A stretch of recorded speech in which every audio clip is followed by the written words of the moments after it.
Welcome back to another episode of the Not So Perfect Podcast. I am Matt Shin, and as always, we have Gerardo Cornejo here live in Downtown Fitness. the man, the myth, the legend. Welcome back, everybody. Thank you guys for watching and tuning in. We are into September. Yes, and I don't know about you, I'm happy September's here. August was rough. It was a busy month. It was busy. It seemed like it flew by, but also it inched by. I don't even remember writing a date in August. It happened so fast. Yeah. But summer's done. Kids are back in action. Everybody's getting sick. Allergies are in full effect. So Yeah.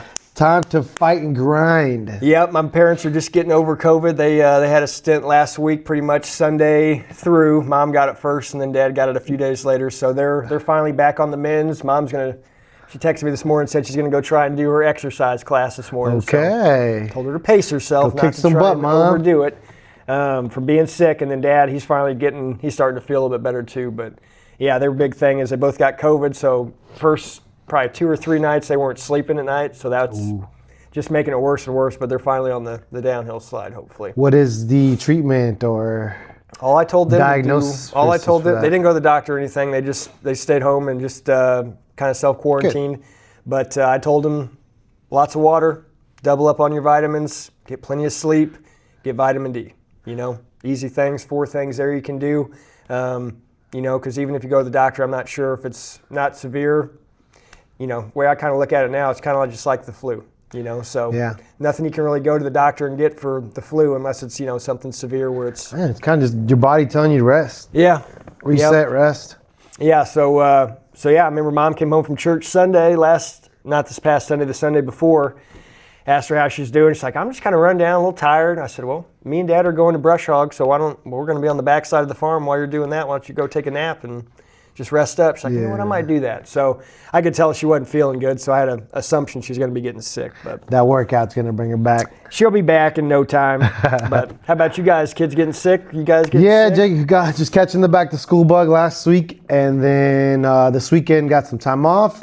Celebrated our anniversary with Stacy. Happy 14th anniversary, Stacy. 14 years. 14 that lucky years. Woman. Yeah, lucky man. Luckiest woman in the world right Luckiest there. man.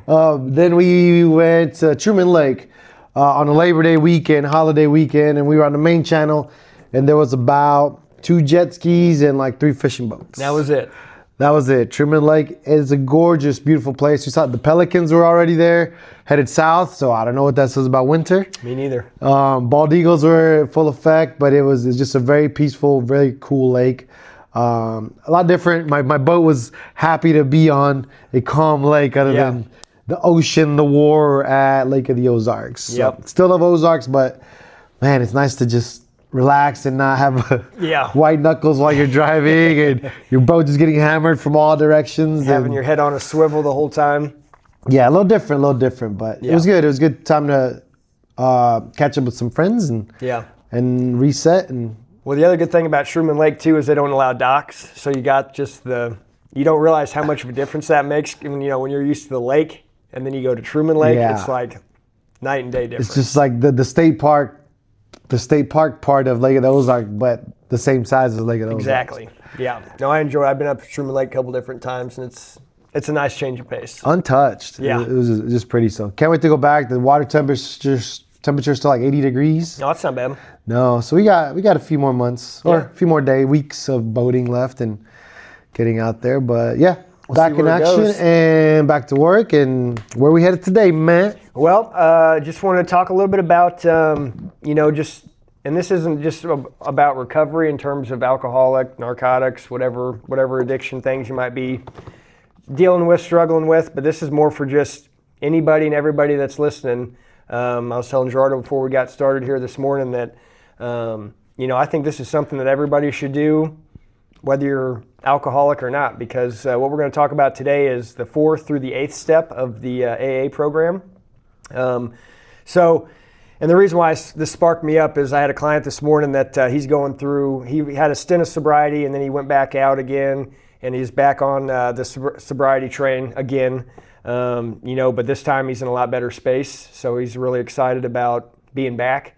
But the excitement lasts it's like that new car smell. It lasts for a few weeks and then, so now the work starts. You know what I mean? So, He's working on his 4th through 8th step right now. How many steps are they in total? There's 12 steps. Okay. 12 steps. So, the first 3, you're just kind of getting to the point where you're comfortable either A, admitting that you have a problem, B, that you can't do it by yourself, and that C, you need some kind of intervention, something greater than yourself. Because most people that are in addiction, in alcoholic, narcotics, whatever it is, a lot of that boils down to we know best. I can do it by myself. I don't need any help. Common trait there. Yeah. Which most of us have found out that's the furthest thing from the truth. I need all the help I can get. Which I'm grateful to be able to admit that today. There was a time in my life where I had a hard time doing that, and that would kind of make me cringe if I thought about it. So very happy to be where we're at. But just kind of going over those steps because, the program and the steps, if you take out the word alcoholic, you can insert any word that you struggle with. You know what I mean? If it's sugar, if it's, eating too much, overeating, or maybe it's not doing enough activity, or maybe it's doing, not doing enough things for other people, just whatever it is, you can insert this in. So I was just going to start off just by reading these steps kind of one by one, and we can talk about them a little bit. So step 4 is made a searching and fearless moral inventory of ourselves. Made a searching and fearless moral inventory of ourselves. So that step right there is tough because for me, whenever I was getting sober, hardest thing I had every day to do was looking at myself in the mirror. Didn't like the person I'd become, didn't like the person I had transformed into, and that doesn't happen from day 1 to day 2. It was one of those things that as my alcoholism got worse and worse and just more progressive, I'd catch myself not wanting to look in the mirror because of constantly messing up, constantly embarrassing myself in front of people, constantly having to apologize to people for stuff I did while I was drunk and that I didn't remember, or, insert 1,000 different, scenarios I put myself in. So you do that one day, it's one thing, but if you do it every day for 365 days a year times 5, 10, 15, 20 years, you may not get off track if you just take 1 step to the right and 100 steps forward. If you do that once, you'll be off a little bit. But if you do that every single day, 1 step right, 100 steps forward, 1 step right, over time you're going to be facing the wrong direction. And that's basically where I wound up. So making that searching for that inventory, that moral inventory, you basically are looking yourself in the mirror and thinking about all the things you've done wrong in your life. That's a hard thing to do, and whether you've got a lot of bad things or a few bad things, it's a very hard process to get started because that's basically calling ourselves out to ourselves, admitting that we have made errors in the past, that we need to do better, and the first way to do that is just by thinking it into existence. So, can you get to is there weeks to get to this step? Or can you get to that step 4 in hours? Well, I mean, there's no guidebook for how long each step takes because everybody's different. Yeah. Some people are ready right away and they want to dive right in. Some people are nowhere close to being ready to make that step. So in lieu of that, so the step first, I'll read the first 3 steps just so you kind of know what the buildup is to step 4. So step 1 is we admitted we were powerless over alcohol, that our lives had become unmanageable. Okay, so we admitted that we were powerless over alcohol. Alcohol controls my life in a way that I don't like, and I can't manage my life when I am partaking. So admitting that there's a problem and that I can't fix it by myself, and then admitting that my life is not controllable when I'm doing these things. Step 2, came to believe that a power greater than ourselves could restore us to sanity. So the definition of insanity, same thing over and over and over again, expecting a different result.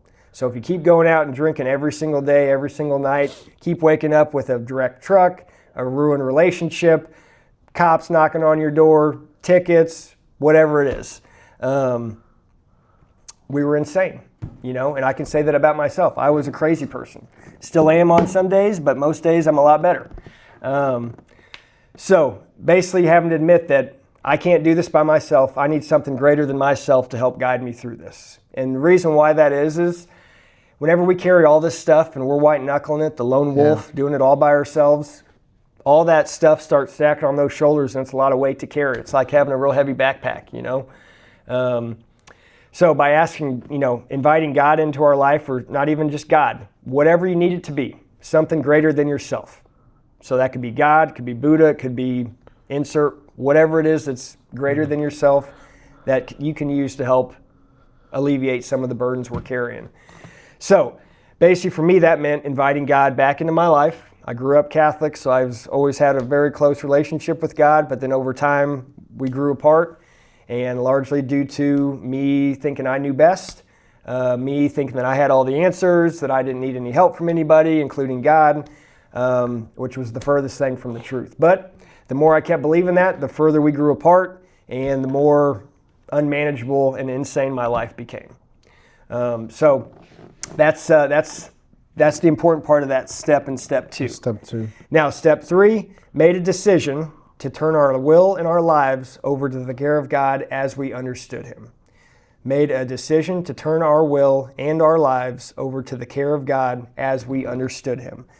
So, making that decision, not just to think about it, not just to talk about it, but to be about it. You know, that's that leap of faith you got to take off of the plank, you know, on the pirate ship or whatever you want to say. You know, and that's a hard step to do, especially if there's some people that are agnostic, that are atheists, that don't have a faith, you know. And that's why we say it doesn't have to be God. It can be whatever you need to do, but just know that your human self can't do this alone. You need something better, bigger than yourself.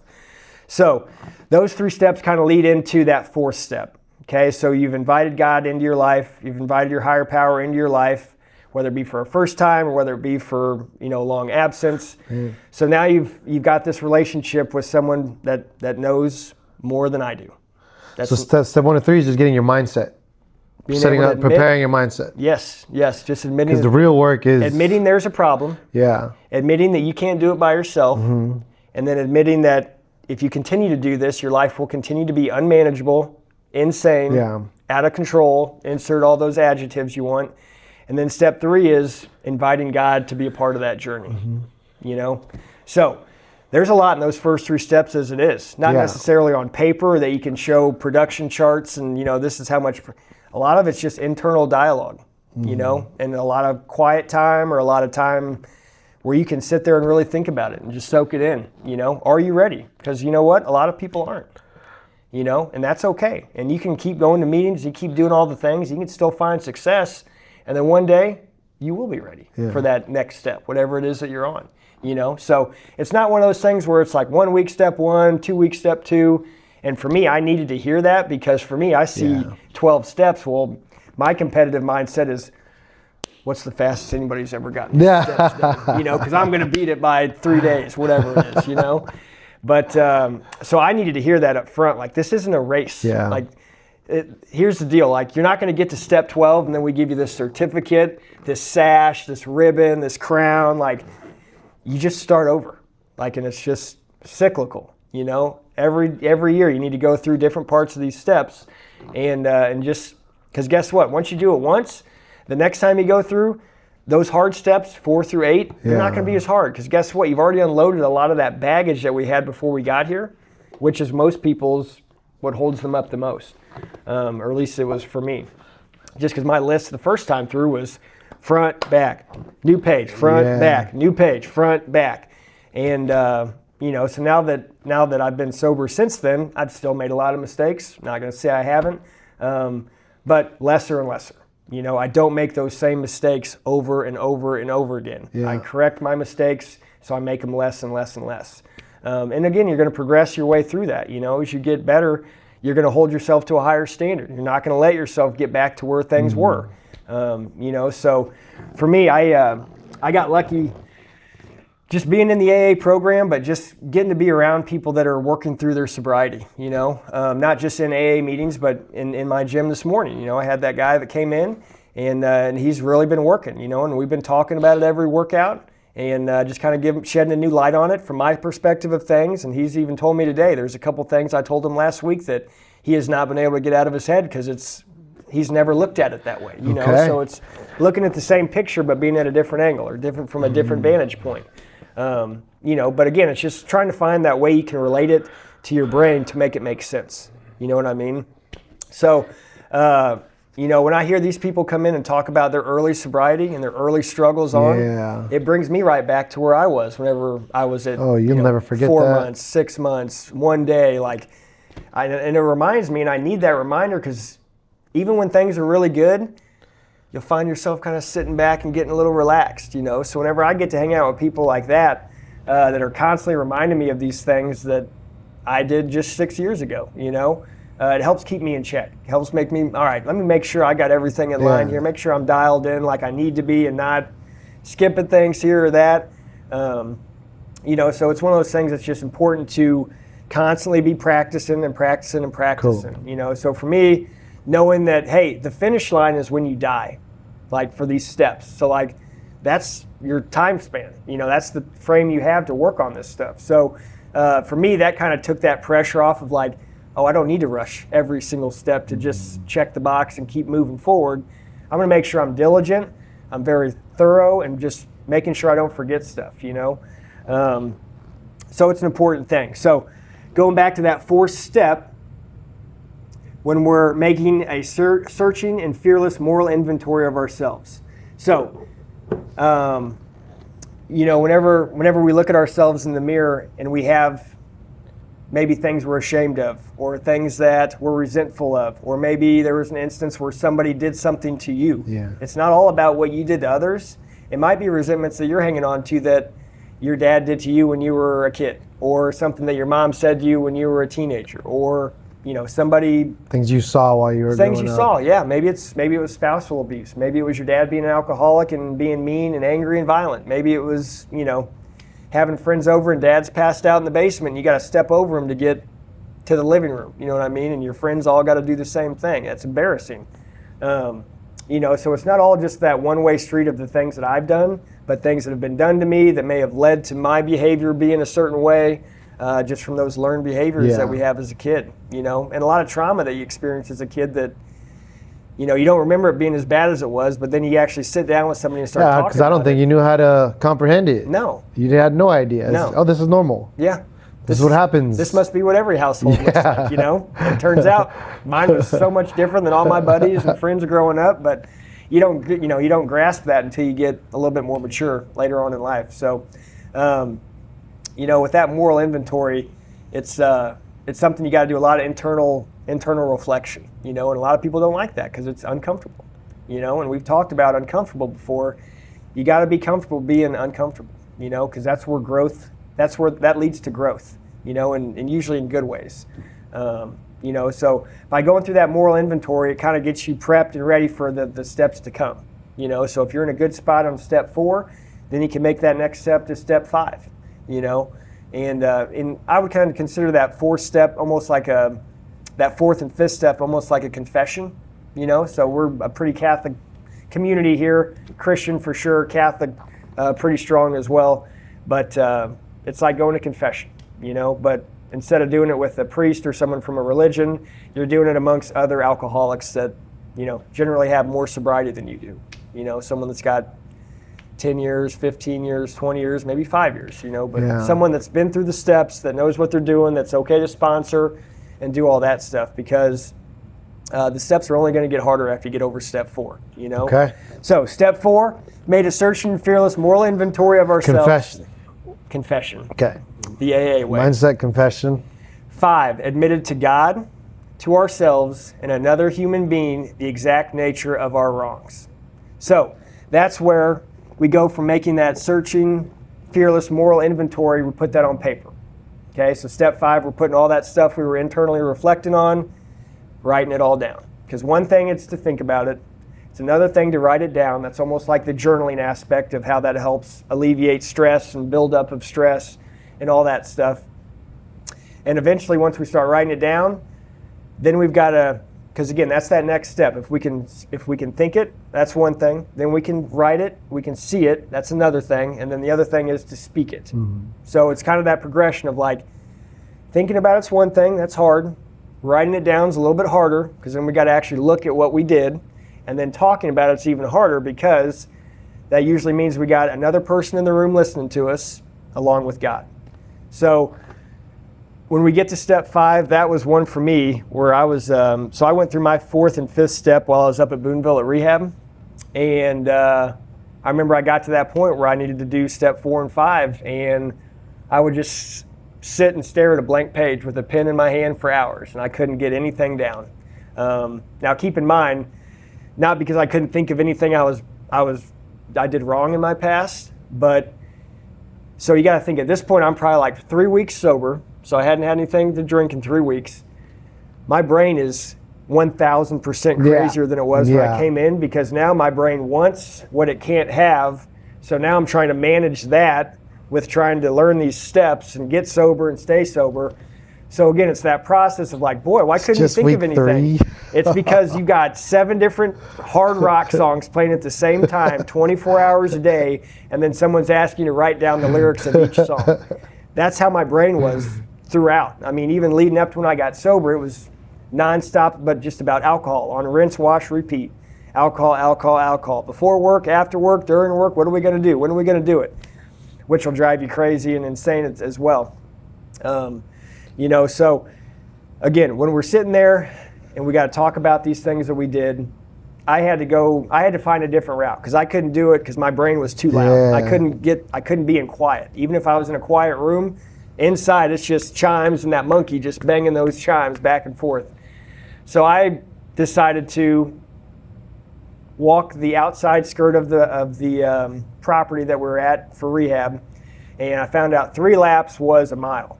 So this is in the middle of June and July when it was 115 degrees every day. So I would just start running. I'd do a mile, then I did 2 miles and 3 miles and 4 miles and 5 miles. And I'd get done with one of those runs and I'd go sit down with that piece of paper and that pencil, and everything was quiet for the first time, and I don't even know how long. I couldn't tell you how long it was. I finally had peace and quiet because I exhausted my brain, So once I did that, next page, next page, and I was front and back and front and back and front and back and just on a roll. So what other examples for people that don't run? I mean, whatever it is you need to do, if it's maybe it's picked up a guitar, maybe it's reading, maybe it's playing guitar, maybe it's knitting, maybe it's whatever it is that you can lean into. Kayaking. Get on a river, get on the boat, paddleboarding, kayaking, fishing, wherever you can find peace and quiet. Wherever you have tranquility in your life. If there's a special spot, whether maybe a spot you and your dad used to go to fish, or maybe a spot you and your mom used to go to do whatever. So it's not one cookie cutter answer for everybody. Running is what worked for me because that was the first time I'd experienced quiet in my brain. Was by doing. For me, it's just hard exercise. Like anything to exhaust my body will quiet my mind. So that's what worked for me. Now, like I said, it's not cookie cutter for everybody, but just find something that you can do that gives you peace, that brings you, relaxation, some calmness, no chaos. And then just start putting some pen to paper, and maybe it's one of those things where you have a 30-minute stint where you get a lot of stuff down and then you got to close your book and you come back to it, after work that night, work on a little bit more. So there's no right or wrong way to do it. It's just whatever your process is, however you like to do it, however you need to do it. That's, there's no right or wrong way. So whatever works best for you would be my suggestions for you guys on that one. So after we do step 4, after we do step 5, admitted to God, to ourselves, another human being, the exact nature of our wrongs. So I had a chaplain that was sitting in listening with me. And a chaplain. That's 5. Yes, this is 5. Yep. So the chaplain's, she was someone kind of like a priest, but not a priest. Someone that was in that faith, but not certified and all that. And with her, it was one of those deals where I was a little uncomfortable at first, but again, I made sure I did a run before I had that meeting with her, knocked everything out. And just the feeling that you get after doing that with somebody, and I've gotten this with confession in the past, whenever I go to confession at school and stuff like that, like a lot of people wouldn't go or they would wait till the very end to go. I was always the first one in line because of just the weight off of my chest and shoulders that it felt like whenever I got out of there, leaving all those things that are out of my hand, out of my control, asking God to take those off my plate. It's hard to explain, but it's just one of those things. You walk out about 10 pounds lighter. You know, in my case, I walked out 100 pounds lighter because I was carrying a lot of stuff. You know, so speaking with her, got through it, felt good, walked out of, felt like a brand new man, felt like 110 pounds, just bouncing back and forth. You know, cage fighter, ring fighter, prize fighter, whatever you want to call it, just bouncing, bobbing and weaving, just felt good.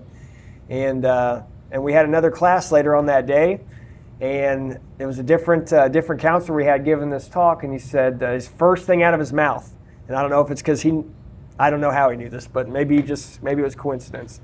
He goes, now, when you guys go through your fourth and fifth step, if you deliberately leave anything out, and as soon as he said that, something popped in my head that I had not put down on my list. Dang. So I'm freaking out because I want to do good, trying to do good, felt like I did good, but I forgot something really important I needed to discuss and get off my chest because it was a big one that I was hanging on to that I kind of just forgot about. So I get done with that class, and I first one out the door, bust the doors open, sprint down to my chaplain's office, out of breath, I forgot something. I need to talk to you about something real quick. Just one big thing. I wasn't lying. Off. I just forgot. Yeah, and she's like, oh, okay, well, yeah, just have a seat. It's gonna be okay. So I got off my chest in about 5 minutes. She's like, is that it? It's like, yep. It was a really big one, really bad one. I needed to make sure this was left to God to take off my plate. So, you know, there's all different ways to go about doing these things, guys, but this is just it's almost like an ego check. And step 5 is like ego check. So basically, and I talk about this a lot, is you know, in order for me to gain progress in my life in terms of leveling up, you know, taking that next step or taking that next leap of faith into the unknown, whether it be with work here or whether it be whatever it is I'm working on next. You know, whenever I level up like that, I call that an ego death. In order to level up, there has to be an ego death. Because anytime I get worked up or ramped up or caught back in myself, it always comes back to me being selfish, you know? So anytime, I can look back as far as I can remember, anytime I got out of whack, anytime I got out of mind, anytime I got out of myself, it was all due to the ego. It was all about me, and what about me, and what about the things I'm doing, what about the things I'm doing. You know, and I need those because that's God's reminder to me of, hey, maybe we need to do something for somebody else. Maybe we need to do a selfless act just to get your shit back in check, you know. So I need those reminders all the time. And going to my meetings, I have a guy that I love going there because anytime he's there, he always talks about that ego and how it always reverberates back to self and how we need an ego death Man, to that's hard overcome that. So trying to keep them all in mind, mindset, confessions, and ego, death of the ego. Yeah. Okay.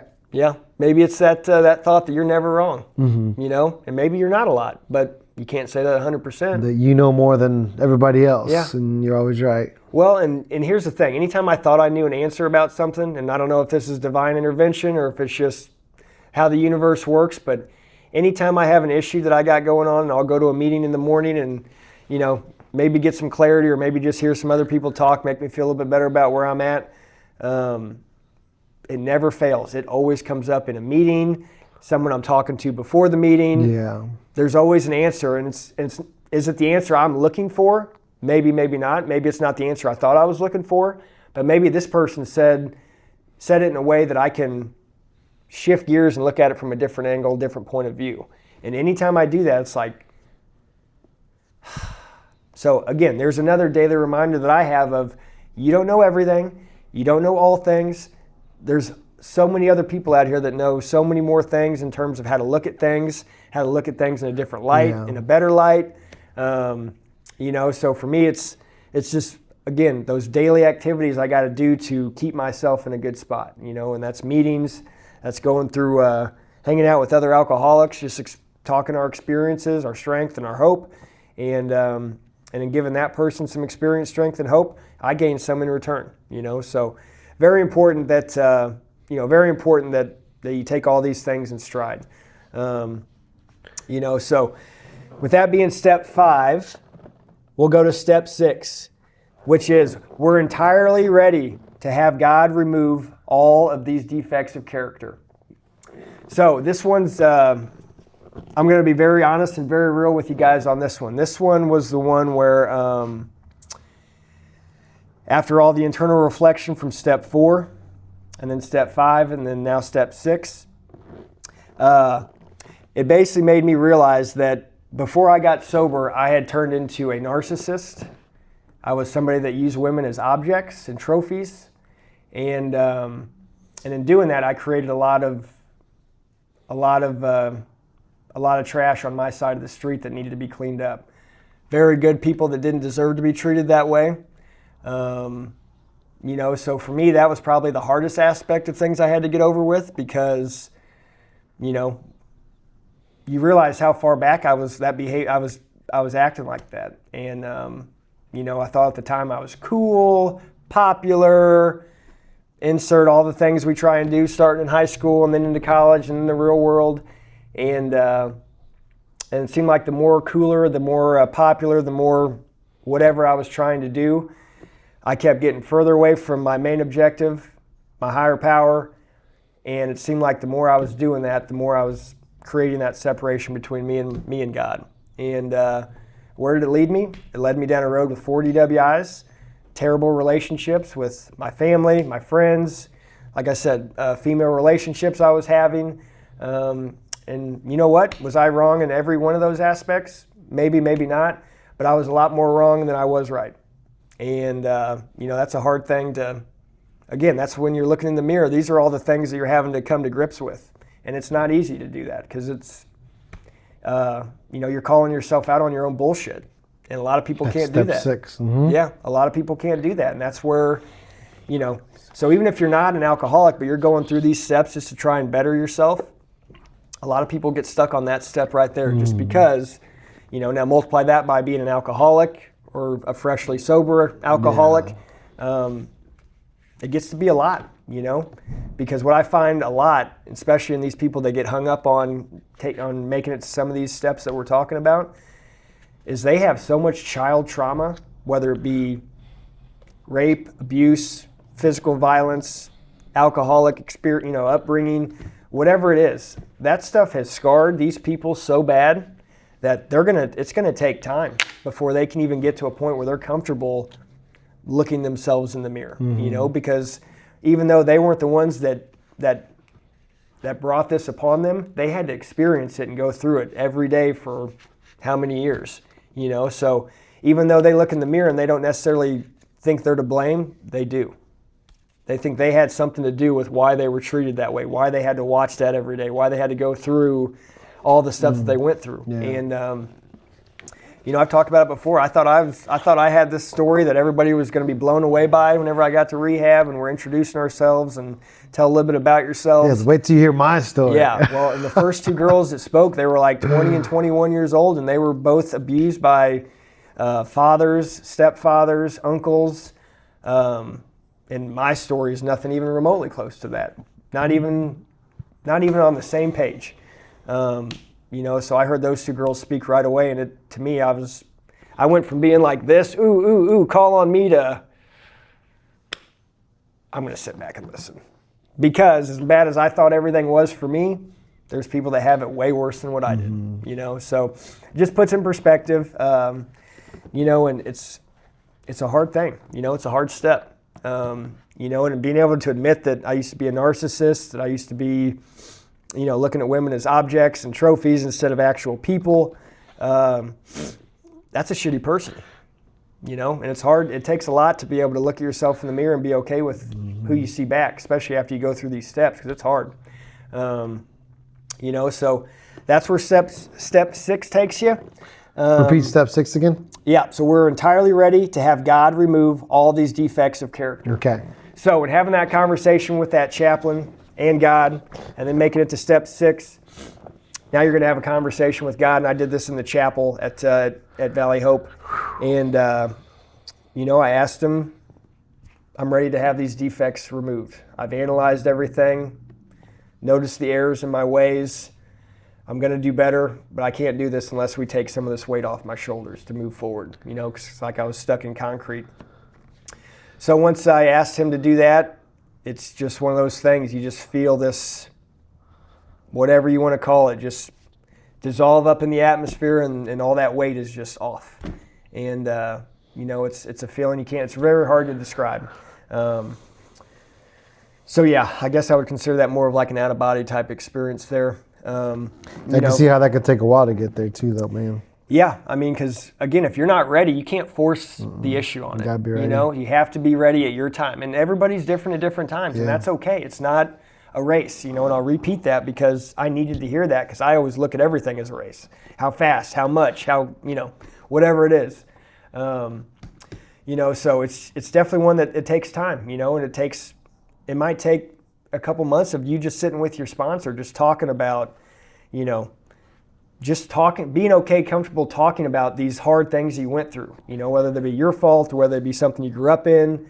Maybe you had nothing to do with it, but you were just a bystander, it takes time for everybody to process, and that process is different with every single person. So that's important as well. Now, step 7, humbly asked him to remove our shortcomings. All right, so that's what I did while I was at the chapel. Weight off my chest, up in the atmosphere. Those are now God's worries. Those are things I can't control. There's nothing I can do to make them better. There's nothing thinking about them and regretting and resenting myself all this time. There's nothing that's going to do to better my situation. So you got to realize what's something I can fix on my own. What's something that I can't fix, that I can leave to God to handle. And that's how that goes. Now, step 8, made a list of all persons we had harmed and became willing to make amends to them all. Made a list of all persons we had harmed and became willing to make amends to them all. So my list was very long. I'll just say that from the top. Now with that, I mentioned just the relationships I'd had with females that were not healthy, narcissistic in behavior, and very selfish on my part, because it was all about me and not the partner aspect of it. So for me, I was willing and ready to make amends to a lot of those people. However, at that point, the end line of that, that's not included here, or that's actually step 9. But whenever you think of making a list of all persons we had harmed and became willing to make amends to them all, there's another part in step 9 that kind of applies to step 8. Except when to do so would injure them or others. So, is it going to be worth going to apologize to that girl that I really hurt 10 years ago, where now she's married, they've got a family? Is me getting into her life and doing this, is this going to benefit her, or is it just going to benefit me? Because if me coming back into her life all of a sudden, now this husband that doesn't know who I am, that, hey, what's this dude from 10 years ago showing up at that, what's all this about? If I'm going to cause more problems for them than good, you need to be able to weigh that and decide who are the ones that you can actually reach out and talk to, and who are the ones that you're just going to have to make amends to yourself. Ask God to please let that shine down on that person, so you're not directly getting yourself involved, getting them in a situation that might be harmful to them, So that's kind of where a lot of my female relationships got. This was, I was probably 10 years at least, maybe 15 of hurting these women. They were all married, had families, had kids. They were doing great. And I made sure I checked that stuff out before I made a decision. Because again, I'm not, as much as I want to feel better for myself by making all of these amends so I can say, well, I did all my things and I checked all my boxes. Well, yeah, you caused 2 divorces in the process, and now this, you know what I mean? Like, you have to know when that line needs to be drawn and when it is not, or when you cross that line and when you don't. So I made sure I got all the people right away that I needed to apologize to, that I wasn't going to put anybody in jeopardy or injure them or others in that process. And then you start the process, and I'll say this first, the first one you got to go make apologies and amends to, it's the hardest. But those are the closest ones. It's like anything else. It's like the first house that you sold, you were probably nervous as hell. I didn't even own a house. Talking and trying to have the papers in the right order, and this what and do that. How are they going to believe me? Why would they believe me? I don't even own a house. You go show a house. Bop, bop, This ain't the one. No. There you go. We ready. Okay. So again, just like anything, the more we do it, the better we get at it. You know. So the first one, I was shaking and nervous and sweating, and got done with it. And you know what? Most of those people that I went and made those amends to, when I approached them about this certain specific time and situation, or this time of my life where I was really causing them problems, most of them didn't even remember. It was me that was just carrying it that whole rinse, wash, time. repeat, rinse, wash, repeat all day long. Like, so, as much as it is like making those amends to other people, you're going to feel good because you're doing something for admitting that you were wrong to that person, or whatever the situation was, but at the same time, you're giving yourself grace by forcing that out into the universe. You know what I mean? Like, if it stays inside all the time and you can't ever speak it out into the universe or into existence, I find that as one of those things that it's very hard to explain, but it's just something that happens. Now, there were some people that I did reach out to that they didn't want anything to do with me, and that's completely fine. That's their decision, and I respect it 100%, because again, the reason why they don't want to talk to me is because how I used to be, and it wasn't a good person, So there's a few of those along the way. And guess what? I just kind of look at myself whenever I ran into situations like that, where people that didn't want to talk or didn't want to sit down and have coffee or whatever, well, guess who put themselves in that situation? I did, So that's not up to me to be selfish, to be like, well, that's not fair. You should come listen. Dude, you already made your bed. You got to lay in it, And did you think this was going to all be easy?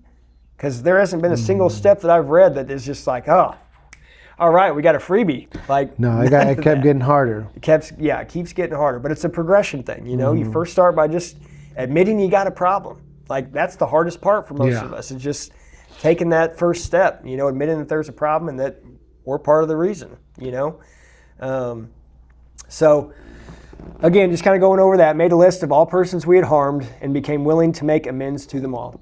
And again, like I said, first couple were super hard, super nerve-wracking, super this, super that.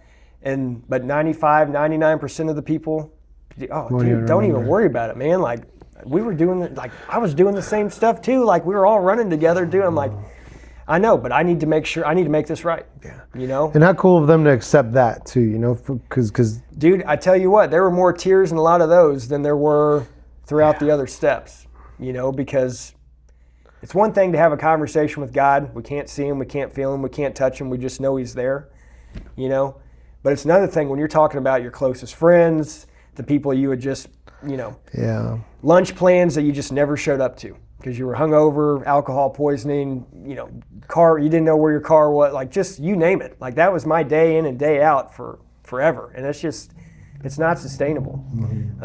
That's a cool part too, because I have a similar story like that. I apologize to someone decades later, and it did cause some trauma in her relationships, like I never trusted anybody else after that. I was like, but I've been carrying it that entire time.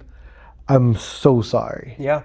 I'm so sorry. And I even asked Stacy if I should do it or not. She was like, you know what, that would be helpful for her. Maybe, maybe not. Yeah. But get it off your chest, and asking for permission to go and do that. And then that person now is way better, and she got married again and finding all that out, but she hadn't forgot about it, because again, it's our childhood trauma, right? Yeah. How the hell were we ever supposed to? We didn't know what we were doing. No. We don't know what the recourse of our actions are for other people. Like, we just know how it makes us feel. We were just being cool, and then if you're cool, you're with this crowd, and more people look up to you if you're cool, and then you realize that ain't even it. Yeah. Yeah. So, I mean, it's it's a magical program. I mean, if you read through these 12 steps, there's nothing like mind-blowing. Well, yeah, let's see. What's the next one? There's nothing that's just going to make your head explode. Yeah. It's all like simple shit that we make over time just complicate the hell out of, So that was step 8. Made a list of all persons we had harmed and became willing to make amends to them all. And then 9, this is actually the direct amends. Yeah. So 9, made direct amends to such people wherever possible, except when to do so would injure them or others. And that's what we were talking about, where some of the women I hurt in the past, they weren't in a place where it was relevant or necessary for me to insert myself into their life again, because it didn't end great. And I'm sure if I just popped up and then the husband answers the door and is like, I'm sorry, who are you? Yeah. You know? So again, there's a fine line of who you can talk to and make direct amends to, and then if it's going to injure them or others, probably something you're just going to have to internally ask God to forgive. Yeah. You know? So that was 9. So now we're at 10. So, and this is one of those things that's crazy. So step 10, continue to take personal inventory, and when we were wrong, promptly admitted it.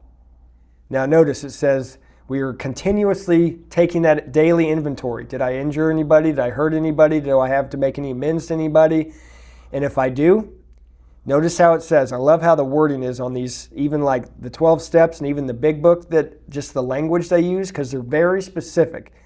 So on this one, continue to take personal inventory, and when we were wrong, not admit it, not get around to it, but we promptly admit it.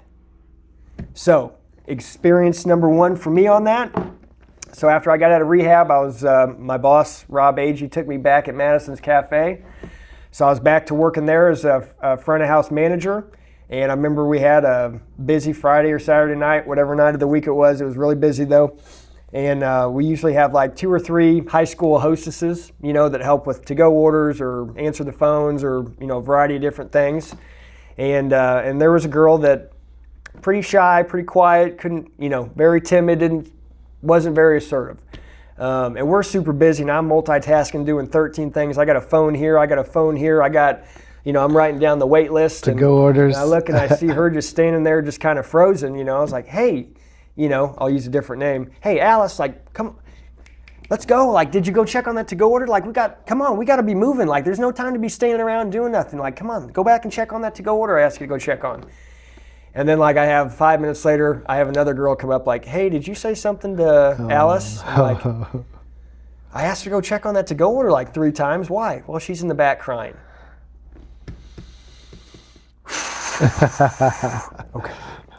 Okay. So as soon as I hear that girl come back and say that Alice is crying in the back, guess what pops in my head? Step 10. Step 10. And this is like 3 months sober, you know, so I'm in the early stages of implementing these steps into my everyday life. So I was like, okay, so first I had to calm myself down, because my first thought was, I'm doing 1,000 things at once. I'm moving 1,000,000 miles a minute. Why can't she do the same thing, you know? Anyways, so I had to take a nice deep breath, calm myself down, rub my earlobes a little bit and say goose fraba. But anyways, I went to the back, pulled her aside. She was kind of teary-eyed. I said, Alice, look, I am really sorry that if I snapped at you. I was like, we have so much stuff going on. Like, we can't have you just standing around. Like, we told you that you didn't, you started off working the weekdays and it's a little bit slower. You asked for these weekends. Like, this is the weekends. Like, this is how, this is the expectation. Like, so if you don't want to do it, I get it. But like, we're all working our asses off here. So if you're not, that's not really fair to the rest of us that are busting our ass, So I turned it into kind of a teaching lesson. We hugged it out. Everything was good, but that was the first time I was like, oh shit, these steps work, because instantly I felt 1,000% better after we had that conversation. You had that realization at step 10. Yeah. All these work. Yeah. Yep. And again, I still catch they're myself. working. And that happens all the time. I'll tell somebody a stupid lie that doesn't alter anything. And I'm like, stop. That was a lie. I don't know why I just told you that. That was a lie. They're like, oh, okay. I'm like, yep, I don't know what that was about, but clean slate here. So, but yeah, so I still catch myself like. It's like daily parenting though, step 10, man. It is. I mean, and again, take away alcoholic and insert parenting. Yeah, anything. Take away alcoholic parenting, and insert, any addiction, anything. Whatever it is, anything that we need to get better at, or anything that we have down, we don't exceed at, or maybe something that we fail a lot at. You can insert that into all these steps and it'll apply, and that's what I love about this is it's not just great for alcoholics, but it's great for anybody that's just trying to get better. Just if your life is self-development. chaotic and, not due to alcohol or drugs or any specific addiction, but like if your life is just chaotic, There's a read guide. through these steps, There's and it's a guide. You know, it's a guide. So step 10 is one that I still do to this day. Catch myself all the time. Like, I need to apologize for that. I shouldn't have said that. I snapped. I was thinking about 20 other things, and when you said that, it caught me off guard, and I wasn't ready to hear it. I snapped at you. That's on me. That's my bad. You know. So very important step, one I use every single day. Step 11, sought through prayer and meditation to improve our conscious contact with God as we understand Him, praying only for knowledge of His will for us and the power to carry that out. Sought through prayer and meditation to improve our conscious contact with God as we understand Him. So again, it's not just our contact with God, it's our God as we understand Him. So again, it doesn't have to be fire and brimstone Old Testament God that's angry and killing and murdering and wiping out, you know, entire races of people. Like, it's however you want to interpret God. You know, it's your interpretation of Him. So again, conscious contact with God as we understand Him, praying only for knowledge of His will for us and the power to carry that out. So I say this all the time. Like Anytime when I think I have life figured out and I've got all the answers and I know what's best, God has a very good way of... You remember in Big Daddy? Have you seen Which Big part? Daddy? Yeah. When they're doing they're throwing sticks at the roller skaters? Yeah. So anytime I know it all and have it all figured out and know God's master plan, He always likes to throw that little stick right in front of me as I'm rollerblading. So I just eat some shit, get up, dust off, and I kind of just look up. All right, turns out I'm not in control here and I'm not in charge. So basically that's just talking about improving your conscious contact with God. Not just talking to Him when you need something, not just talking to Him when you want something, but every morning when you wake up, dear God, thanks for giving me another day to try and be better. Get done with today. Dear God, thank you for giving me another chance to stay sober today and another chance to do it again tomorrow. You know, always being in contact with God in all your things, your thoughts, your actions, everything. You know, and then just asking Him to work through you, you know. And I tell people nowadays that I just try and do the next right thing. And the next right thing is whatever direction God leads me in, you know. That's a holiness there. Yeah. So that's step 11. Ooh. Now, last step, 12. This should be the easiest one. Having had a spiritual awakening. Okay, so that's kind of that ego death. Out comes the phoenix rising from the ashes. Okay, so that's the spiritual awakening as the result of these steps. We tried to carry this message to alcoholics and to practice these principles in all our affairs. Having had a spiritual awakening as the result of these steps, so we've made it through all these steps, we're at step 12. We tried to carry this message to alcoholics and to practice these principles in all our affairs. So basically, 12 is wrapping up steps 1 through 11, gift wrapping it, and then it's giving it to us to take out, to spread the good news to that still suffering alcoholic, that alcoholic that just walked into AA for the first time. Maybe if I go up to Valley Hope and I get to talk to the group up there, which I got to do about a couple months ago, back in July, getting to spread my message and my story to other people, you know. And I love doing that because especially at rehab, that's where my spiritual awakening happened, you know. So if I can help 5 of those 100 people have a spiritual awakening that's due in part to what I said or did or acted or